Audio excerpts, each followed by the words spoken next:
Guys, and welcome to another mommy topic video. Today I decided to talk about some of the weird things that nobody told me about before I got pregnant that I experienced.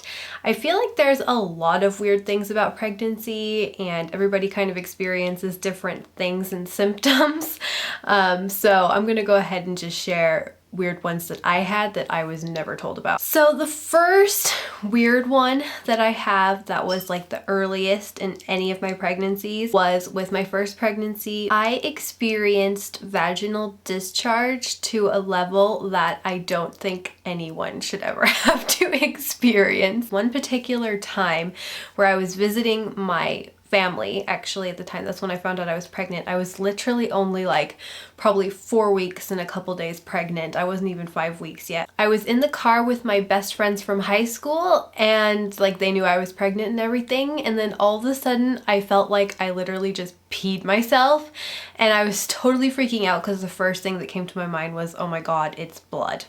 You know, like because it was like warm liquid that just kind of splurged out of my body. It was totally disgusting.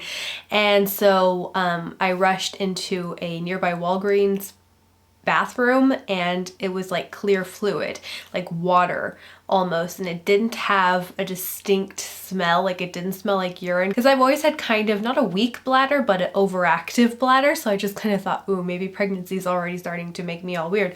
But it didn't smell like urine. So, and my friends, they didn't think it smelled like urine either, but they did think it was a big possibility that I could have peed myself because they know I have a really bad bladder as well. It was like a big gush, and then it happened again when I sat down in the car. Every single time I sat down in the car, I just like gushed fluid, and then it finally just like totally stopped that evening. I didn't have any more gushing, but I kept waiting for it to happen. And because I looked up on forums and like asked you guys on Facebook about if you had anything like that, but there was a couple of people who did say that they did, so that made me feel a little bit better, but most people said that like, yeah, they had a lot of discharge, but not like gushing discharge, you know, like a whole bunch in one go, like making a puddle in your seat kind of discharge. So I told my mom about it, and it made her really uneasy because she never experienced anything like that. So my mom told me to call the emergency room, and we decided to go and like check in and just get it checked out. Honestly, nothing really went on in the emergency room. They were just like, well, it's normal to have a lot of discharge in pregnancy, and they said like it could be that you might miscarry, but we don't know for sure. So it was kind of pointless to go there actually. We just kind of spent time there basically saying it could be normal, it could be not normal. And that's pretty much what I already knew to begin with. So if anybody else experienced the gush in early pregnancy of crazy vaginal discharge that was kind of watery, I'd love to hear about it because I did not experience it in my second pregnancy. So my next weird symptoms, these aren't necessarily weird ones, these are ones that are talked about actually quite often, but I wanted to go ahead and address pregnancy bleeding in pregnancy. It's obviously very unsettling to ever see blood in your pregnancy, and it's a good idea to go get checked out at a doctor right away if you do experience any bleeding in pregnancy. But bleeding in pregnancy, believe it or not, can actually lead to healthy, happy ends when it comes to pregnancy. I bled early pregnancy with both of my girls. I even know people who bled like in their second trimesters and third trimesters, like, and had totally healthy outcomes, like with normal, you know, with babies not born too early or anything. So bleeding during pregnancy can be normal for some people. It doesn't necessarily mean miscarriage or stillbirth or anything like that. So in my first pregnancy with Olivia, I don't remember how many of you guys remember, but I was 11 weeks pregnant, almost 12 weeks. I was so excited. I had almost hit, you know, the end of the first trimester. You're in the safety zone. It was actually in my 11-week vlog that I was talking about that I was so happy I didn't experience any implantation bleeding or any weird scares of that sort. However, that very night that I made that video, I don't know if it was just like I should have knocked on wood or something when I said that, but I experienced not just spotting but bright red blood when I wiped and went to the bathroom. And maybe TMI, but me and hubby, we had intercourse like a day before. So that was kind of making me think that maybe that's why. because like your cervix and your whole lady area can be a lot more sensitive when you're pregnant. So anyways, I totally freaked out. I had a midwife at the time who I texted, who was at a concert, and I told her about it. She's like, as long as there's not any more, I think you can just go ahead and sleep in for the night and go to the doctor in the morning. So that's exactly what I do pretty much. The bleeding turns to brown blood by the next day. It's not fresh blood anymore. It's still quite a bit, but it's like, it's not, well, it wasn't really a lot. It was just like enough to like wipe off on tissue paper. It didn't really even stain my underwear or anything. But like when you're pregnant, any amount of bleeding seems like a lot. So I go to a gynecologist that's nearby, and we do a vaginal ultrasound, and everything looked fine. There Olivia was in there just like sleeping, moving around, and she looked healthy and her heart was beating. And my gynecologist said that what she sees is old blood. She said that it was not coming from inside. She said everything looked fine inside. The bleeding wasn't coming from there. The reason why I thought this one was weird was because it was so late in the pregnancy, so it wasn't considered implantation bleeding. However, in my second pregnancy, I did experience implantation bleeding this time. It was maybe a few days after I found out I was pregnant, and I found out I was pregnant really early.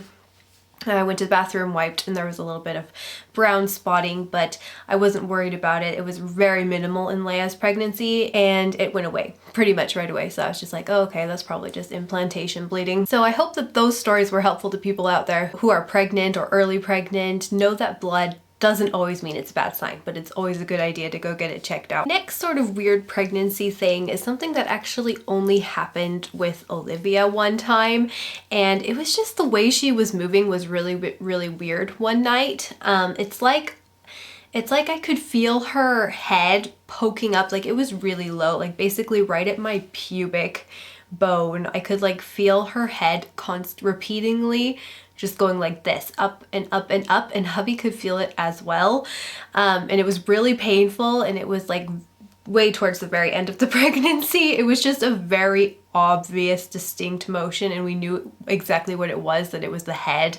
And she was just like, it almost felt like she was tweaking out, like it really freaked us out because she was like going up and up and up and up and doing it repeatedly for like a good 5 minutes, and then it stopped and we were like, okay, I think it's probably okay now. I didn't actually experience anything that weird in Leia's pregnancy. I did experience more pain in Leia's pregnancy, but Olivia was far more active in the womb. She was just crazy.